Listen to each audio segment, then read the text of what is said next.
अस्सलामु अलैकुम वरहमतुल्लाहि वबरकातुह। अल्हम्दुलिल्लाहि वहदा वस्सलातु वस्सलामु अला मन ला नबिय्य बअदा। रमज़ान मुबारक की बरकतें सातें कीमती जा रही हैं।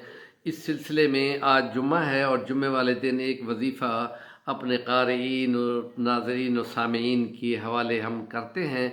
आज का वजीफ़ा जो सूफ़ी अब्दुल गफ़ार की मुख्तलिफ़ किताबों में से लिया है और बाकी जगहों भी पढ़ा है, और उसमें ये एक चिल्ला है गोया के इसको अगर अमल में लाया जाए और उसके बाद दुआ की जाए या इसको पढ़कर दम किया जाए तो इसकी बहुत ज़्यादा बरक़ात हैं। बीमारियां दूर हो सकती हैं, रिज़्क़ में बरकत हो सकती है, खाने पे दम किया जा सकता है।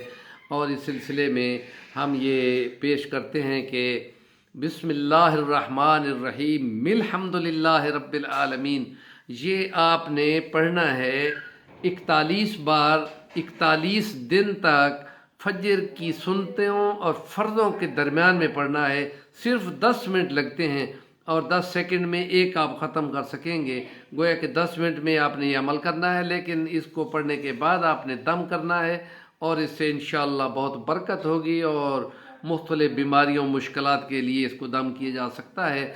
और ये बिस्मिल्लाहिर्रहमानिर्रहीम बहुत बड़ा अमल है, वजीफ़ा है, क्योंकि हज़रत अलवानी रहमतुल्लाह अलैह ने ये अपने मकतूबात में जो हज़रत अली से मनक़ूल हैं और जो हिंदुस्तान के मुजद्दिद अल-सानी गुज़रे हैं उनके मकतूबात से लिया गया है कि जो 7 हामीम हैं उन हामीम पूरा कुरान हामीमों का खुलासा है और 7 हामीमों में से पहली हामीन मोमिन है।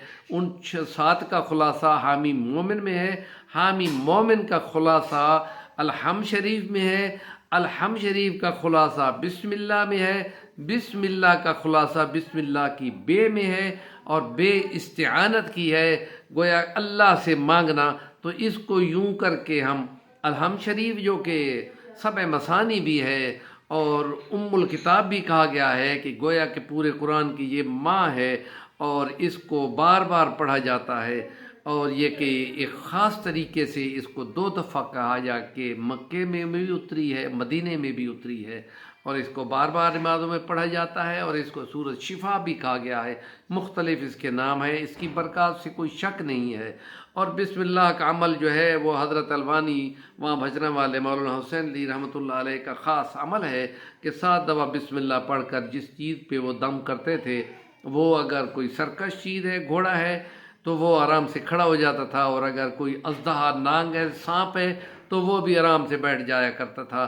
तो हम ये दोनों अमल साथ मिला रहे हैं, तो इस अमल को आप ज़रूर अमल करें और इसको बाकायदा 41 दिन तो इसको ज़रूर करें और रोज़ाना अमल करके इसको दम किया करें और ये मामूल बना लें। इंशाअल्लाह इससे बहुत ज़्यादा बरकत होगी। हमारे चैनल का नाम है सफ़ी रहमान अलवानी, ज़रूर सब्सक्राइब कर लें।